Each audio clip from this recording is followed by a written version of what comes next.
এই হচ্ছে AGT live 24/7। This is AGT Live 24/7. ভারতীয় জাতীয় কংগ্রেস গোড়া থেকে তার যে মূল ভিত্তি, আমরা বিচ্ছিন্নতাবাদ, সন্ত্রাসবাদ, উগ্রবাদের বিরোধী এবং দেশ পরিচালনার ক্ষেত্রে এই নীতিতে বিশ্বাস থেকে আমাদের বহু ত্যাগ প্রতীক্ষার সম্মুখীন হতে হয়েছে। আমরা মহাত্মা গান্ধীকে হারিয়েছি, আমরা ইন্দিরা গান্ধীকে হারিয়েছি, আমরা রাজীব গান্ধীকে হারিয়েছি। সন্ত্রাসবাদ, বিচ্ছিন্নতাবাদের, উগ্রবাদের বিরুদ্ধে লড়াই করতে গিয়ে আমাদের এই তিনজন মহান নেতা সহ বহু কংগ্রেস দলের নেতা কর্মীদের তাদের আত্মহত্যা দিতে হয়েছে, তাদের সন্ত্রাসবাদী উগ্রবাদীদের হাতে তারা প্রাণ বিসর্জন দিয়েছে। আমরা বিশ্বাস করি যে উগ্রবাদ পরিহার করে শান্তি সম্প্রীতির পথে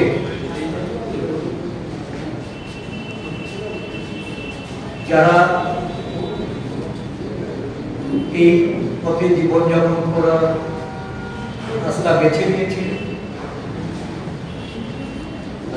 স্বাভাবিক জীবনে ফিরে আসার জন্য যে কোনো উদ্যোগকে আমরা স্বাগত জানাই। শান্তি প্রতিষ্ঠার জন্য কংগ্রেস দল কোনো ভোট সরকারে থাকুক বা সরকারের বাইরে থাকলেও আমরা নীতি আদর্শের প্রতি অবিচল থেকে এই শান্তি সম্প্রীতির পক্ষে আমাদের প্রয়াস সবসময় এটা আমরা বজায় রেখে চলেছি। আপনারা জানেন যে গত 4 সেপ্টেম্বর দিল্লিতে একটা চুক্তির মাধ্যমে NLFT, ATTF সহ বিভিন্ন উগ্রবাদীদের যারা আন্ডারগ্রাউন্ডে ছিলেন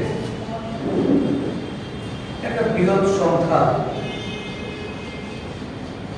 একটি মৌয়ের মাধ্যমে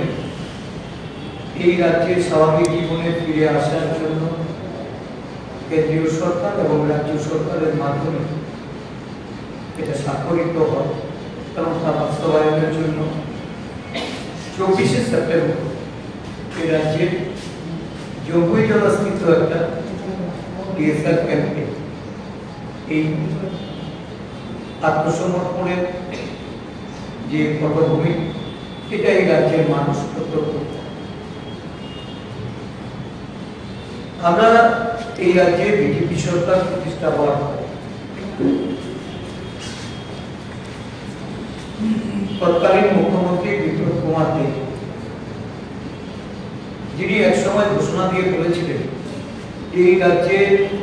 উগ্রপন্থী বা উগ্রপন্থা দমন কোন কার্যকলাপ এগুলি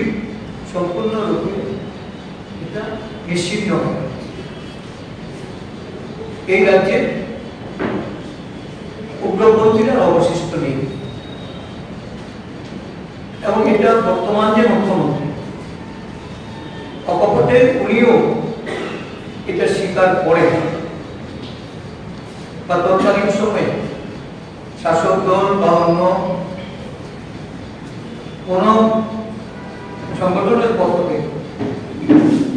এই ধরনের এই দাবির বিরোধিতায় কোনো আমরা বক্তব্য আমরা শুনতে পাই। তো স্বাভাবিকভাবে হঠাৎ করে যখন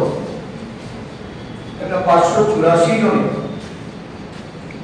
বিভিন্ন উগ্রবাদী দলের তাদের সদস্যদের আত্মসমর্পণ করার বিষয়টি সম্মুখে আসে বা বিগত এক দশকে বা তারও উপরে এই রাজ্যে কোন ধরনের উগ্রপন্থামূলক কার্যকলাপ রাজ্যের মানুষ এটাও প্রত্যক্ষ করে, কিন্তু একটা বিশাল সংখ্যক উগ্রবাদীরা তারা 24 তারিখে আত্মসমর্পণ, যখন সারা রাজ্য জুড়ে বন্যা প্লাবিত মানুষ, প্রায় 20 লক্ষ মানুষ এই বন্যায় ক্ষতিগ্রস্ত, লক্ষাধিক মানুষ শিবিরবাসী, 37 জন মানুষ বন্যা ও ধসে মৃত্যুবরণ করেছে এবং রাজ্যের বহু জায়গায় ধসে এবং প্লাবনে সরকারি বক্তব্য অনুযায়ী 15,000 কোটি টাকার উপর ক্ষয়ক্ষতি হয়েছে, যদিও এই সংখ্যাটা আরো অনেক বেশি। সাধারণ মানুষ থেকে শুরু করে আর্থের সেবা, বিরোধী রাজনৈতিক দল তারা মানুষের পাশে গেছে, সহায়তা করেছে। এই ত্রাণ কার্য থেকে মানুষকে কিভাবে সহায়তা করা যায় সব বিষয়ে এই রাজ্যের একটা বিরাট অংশের মানুষ। আজকে আমাদের ভারতীয় জাতীয় কংগ্রেস দলে শান্তিরবাজার বিধানসভা নির্বাচন ক্ষেত্রে 8 জন তাদের পারিবারিক যে ভোটার 34 জনকে ভারতীয় জাতীয় কংগ্রেস দলে আমরা সামিল করে ওই শান্তিরবাজার বিধানসভা নির্বাচন ক্ষেত্রে আমাদের যারা জাতীয় কংগ্রেসের নেতৃবৃন্দ তাদেরকে কংগ্রেস দলের সাথে কাজ করার এবং সেই নীতি আদর্শের প্রতি যারা অবিচল থেকে এগিয়ে যাবে সেই লক্ষ্যে তাদেরকে এখানে এনে সমবেত করেছেন। আমি নবাগতদের শুভেচ্ছা অভিনন্দন জ্ঞাপন করছি এবং আগামী দিনে দলকে শক্তিশালী করার জন্য তাদের এই অন্তর্ভুক্তিকে কিভাবে দায়িত্বের সঙ্গে তারা পালন করতে পারে সেভাবেও তাদের উপর দায়িত্ব আমাদের দলীয় নেতৃত্বকে আমি নির্দেশ করি। টোটাল কতজন কোন কোন দল থেকে এসেছে? একজন এসছেন কমিউনিস্ট পার্টির গণমুক্তি পরিষদের যিনি সক্রিয় কর্মী ছিলেন, আর 8 জন এসছেন ওরা টিপরামথা দলে এতদিন কাজ করেছেন, টিপরামথা পরিত্যাগ করে আজকে কংগ্রেস দলে যোগদান করেছেন। মোট 34 জন ভোটার এই কংগ্রেস দলের সঙ্গে আজকে যুক্ত। রাজ্যের মুখ্যমন্ত্রী দিল্লি গেলেন, মৌ স্বাক্ষর করলেন রাজ্যের বানভাসীদের জন্য। রাজ্যবাসী জানতে পারেনি বা শুনতে পায়নি যে কোনো রাজ্য সরকারের তরফ থেকে কোনো পদক্ষেপ বা কেন্দ্রীয় সরকারের পক্ষ থেকে এই রাজ্যের মানুষের জন্য কোনো ধরনের কোনো পদক্ষেপ। আমরা লক্ষ্য করলাম যে যারা সারেন্ডার করে সংখ্যা যার অনুযায়ী সেখানে বর্তমানে বিভিন্ন উগ্রবাদী সংগঠনগুলি তারা যে ধরনের আধুনিক অস্ত্র ব্যবহার করে অস্ত্রশস্ত্র যে জমা করেছে, বলা চলে যে সংখ্যা অনুপাতে সেখানে অস্ত্রশস্ত্রের ধরন এ নিয়ে জনমনে প্রশ্ন উঠছে। উগ্রপন্থী কার্যকলাপে যদি যুক্ত থাকে তাহলে আরেকটা প্রশাসন বা পুলিশের রেকর্ডে তাদের মধ্যে কতজনের বিরুদ্ধে সুনির্দিষ্ট মামলা ছিল বা কি ধরনের উগ্রপন্থা কার্যকলাপের সঙ্গে তারা যুক্ত ছিলেন এটা কেউ জানতে পারে। এত বড় একটা প্যাকেজ যখন রাজ্যবাসীর প্রয়োজন ক্ষতিগ্রস্ত মানুষের জন্য কেন্দ্রীয় অর্থ প্রদান, রাজ্য সরকারের তরফ থেকে এর জন্য ইনিশিয়েটিভ নিয়ে জাতীয় বিপর্যয় ঘোষণা, কিন্তু সেটা বেমালুম ভুলে এই ধরনের উগ্রবাদীদের জাতীয় জীবনে ফিরিয়ে আনার জন্য মুখ্যমন্ত্রীর এই যে ভূমিকা, এই ভূমিকা নিয়ে আজকে বিরোধী রাজনৈতিক দল হিসাবে আমরা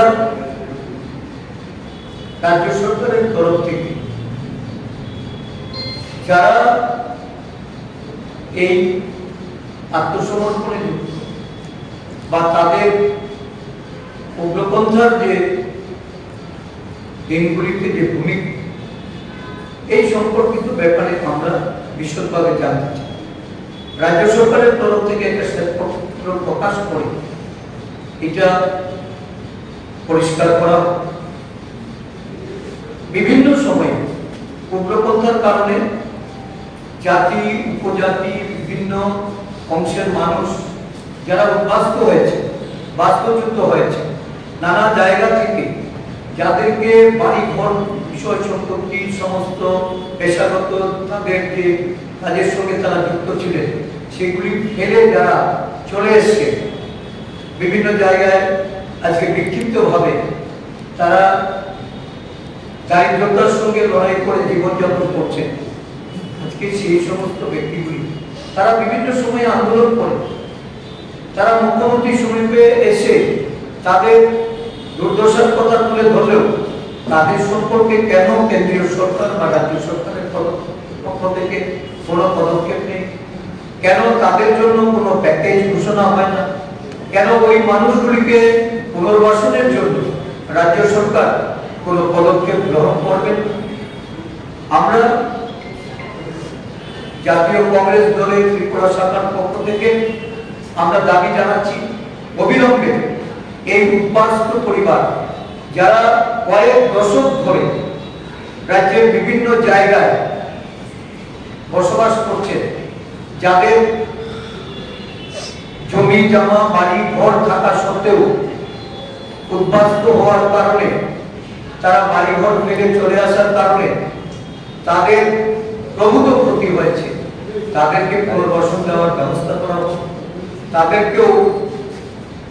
অনুরূপ প্যাকেজ এর মাধ্যমে তাদের ক্ষয়ক্ষতি নিরূপণ করে তাদেরকে আর্থিক সহায়তা প্রদান করা। এটা আমাদের দলের পক্ষ থেকে আমরা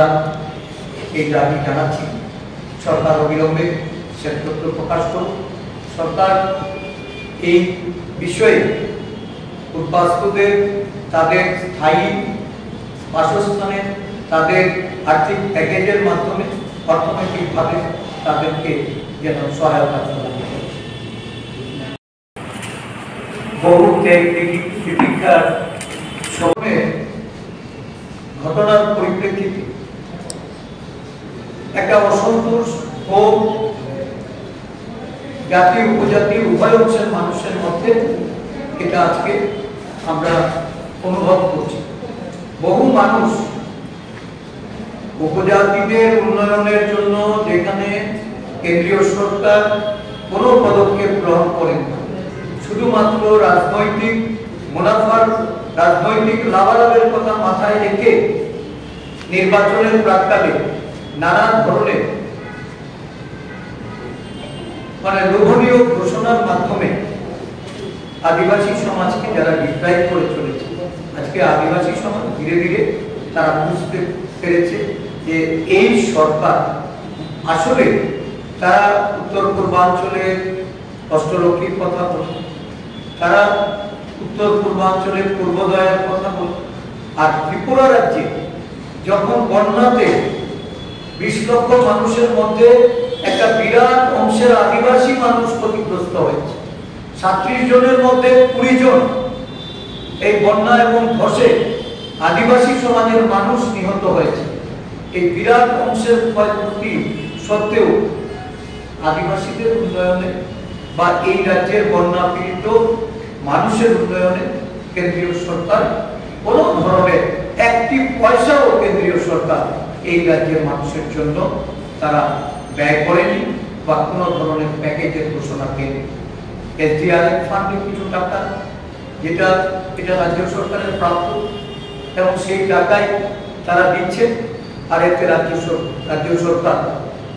ধন্যবাদ জ্ঞাপন করে, অভিনন্দন জ্ঞাপন করে মানুষকে বিভ্রান্ত করছে। আমরা দাবি জানাচ্ছি অবিলম্বে আমাদের এই বন্যাপীড়িত মানুষের জন্য শারদ উৎসব সামনে, এই শারদ উৎসবের প্রাক্কালে সাধারণ মানুষেরকে হাসি, সাধারণ মানুষকে এই উৎসবের আনন্দে সামিল হতে ওরা যেন আর্থিক সহায়তা অবিলম্বে প্রদান করে। আমি আমাদের এই সাংবাদিক বন্ধুদের জানাতে চাই, আদিবাসী সমাজের মানুষ আজকে তারা ধীরে ধীরে বুঝতে পারছে। জাতীয় কংগ্রেসের আমাদের যে সভাপতি মল্লিকার্জুন খাড়গে, আমাদের বিরোধী দলনেতা সংসদে রাহুল গান্ধী আজকে আদিবাসী সমাজকে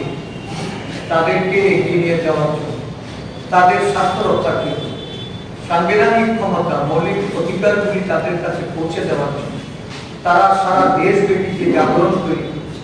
এই জাগরণে সারা দিয়ে আজকেও আমাদের এই প্রধান কার্যালয়ে শান্তির বাজারে একটা বড় অংশ যারা কিছুদিন আগেও পিঁপড়া মাথার আন্দোলনের সঙ্গে যুক্ত ছিল, পিঁপড়া মাথার প্রতি আস্থা রেখেছিল এবং এই রাজ্যে আদিবাসী সমাজে তাদের উন্নয়নের জন্য যারা রাস্তায় নেমে আন্দোলন কর্মসূচিতে অংশগ্রহণ করেছিল, আজকে তারা এই পিঁপড়া মাথা ছেড়ে কংগ্রেস দলে যোগদান করবে বলে এখানে এসে সমবেত হয়েছে। আমরা এই শান্তির বাজার আমাদের যে ব্লক কংগ্রেসের যিনি সভাপতি এবং আমাদের ওয়ার্কিং কার্যকরী সভাপতি, তাদের মাধ্যমে তাদেরকে দলে আমরা গ্রহণ করব। এখানে দক্ষিণ জেলার সভাপতি ইন্দুল পাটারি এখানে উপস্থিত হয়েছে। এই জয়নিং প্রোগ্রামে আজকে যারা যোগদান করবে আমাদের, আমি নামগুলি পরে শোনাচ্ছি, শ্রী ক্ষুদিরাম রিয়াং, শ্রী মানিক জয় ত্রিপুরা, শ্রী সত্যেন্দ্র রিয়াং, আব্রাহাম রিয়াং, হেমন্ত রিয়াং, হেমেন্দ্র রিয়াং, দুর্যোধন রিয়াং, সুনামণি দেববর্মা, এই 8টি আমাদের যে বিশিষ্ট সক্রিয় কর্মী, তাদের মাধ্যমে প্রায় 34 জন ভোটার কংগ্রেস দলে আজকে যোগদান করে কংগ্রেস দলকে শক্তিশালী করার জন্য, আদিবাসীদের জন্য সারা রাজ্যব্যাপী আমাদের যে আদিবাসী কংগ্রেসের শক্তি বৃদ্ধিতে তারা সম্পূর্ণভাবে নিজেদেরকে যুক্ত করবেন। প্রদেশ কংগ্রেসের পক্ষ থেকে তাদেরকে স্বাগত জানাই এবং তাদেরকে আগামী দিন দায়িত্ব নিয়ে দলের কাজে যুক্ত হওয়ার জন্য দলের পক্ষ থেকেও আমি আহ্বান করছি। আমি আবেদন করব